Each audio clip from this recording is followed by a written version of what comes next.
বিভিন্ন জাতি জনগোষ্ঠীৰ মিলনস্থলী পাভৈত আমি আজি পাভৈৰ সুযোগ্য সন্তান আমাৰ সকলোৰে আটাইৰে পৰিচিত কৰে। এই ক্ষেত্ৰত তেওঁ বাট উলিয়াইছিল বা অনুসন্ধান কৰিছিল। এই অনুসন্ধানৰ ক্ষেত্ৰত তেওঁ সন্তাৰ পৰা যি আমাৰ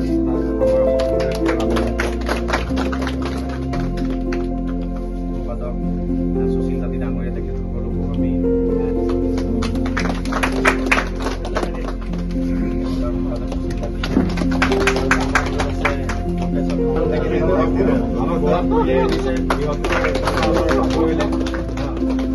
আমাৰ পদুম বাৰে ছাৰ আছে তেখেতকো আমি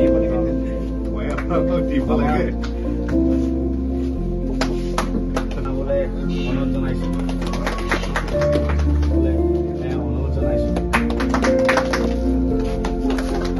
আমি নতুন আৰম্ভ কৰিছোঁ বৰা মধ্যাহ্ন শ্ৰেণী আঞ্চলিক ছাত্ৰ সন্থা আছে অসম সেনা বিচলাৰ আহ্বান আহিছে। সকলোৱে আমি ইয়াত আহি উপস্থিত হৈছোঁ আৰু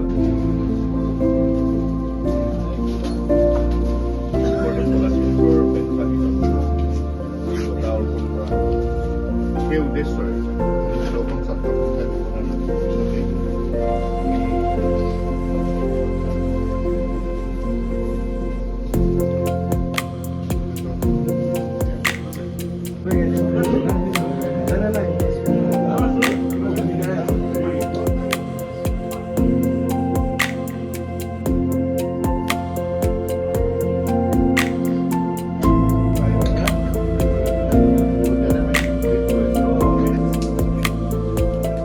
মই বৰ উৎফুল্লিত হৈছোঁ আৰু এই বঁটাটো মোৰ ইমান যোগ্যতা নাই, মই সেইটো আগতে কৈছোঁ। কিন্তু চৌফালৰ পৰা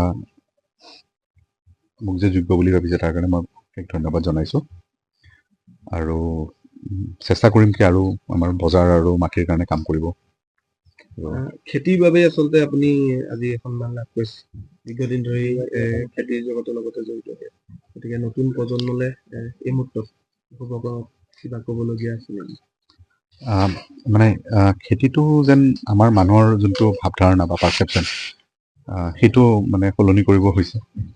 খেতিটো যে এটা পেচা হ'ব পাৰে, সেইটো যে আমাৰ অভিভাৱক বা যুৱক বা আমাৰ সমাজ, বৃহত্তৰ সমাজখনে যেন সেই বস্তুটোক আনিব পাৰে বা ধৰিব পাৰে, সেইটো এটা বহুত গুৰুত্বপূৰ্ণ বিষয় হ'ব। কাৰণ আমাৰ মানসিকতা হৈছে কি আমি চাকৰি পোৱা বা ব্যৱসায় কৰা, কিন্তু খেতি কৰাটো কেতিয়াও নহয়। চ' যদি খেতিটো পেচা হিচাপে মানুহে ভাবে বা সৰুৰ পৰা আমাক গঢ় লৈ উঠায় পঢ়া শুনা দি যাতে ভাল খেতিয়ক হ'ব, তেতিয়াহে আমাৰ সমাজখন আগবাঢ়িব, মই সেইটোৱে ভাবোঁ। যি আচলতে দেখিবলৈ পোৱা গৈছে যে যি খেতি বা অম্বিকাগিৰি ৰায়চৌধুৰীয়ে যিটো কৈছিলে যে পথাৰ আমাৰ বজাৰ, আপুনি কি অনুভৱ কৰে? এতিয়া অসমীয়াৰ হাতত পথাৰ বজাৰ সেইখিনি আছিলে এতিয়া দেখাততো নাই। ৰিভলিউশ্যন কেনেকৈ আৰম্ভ হয়? ৰিভলিউশ্যনটোতো চাইলেণ্টলি হয় না, তলৰ পৰা হয়।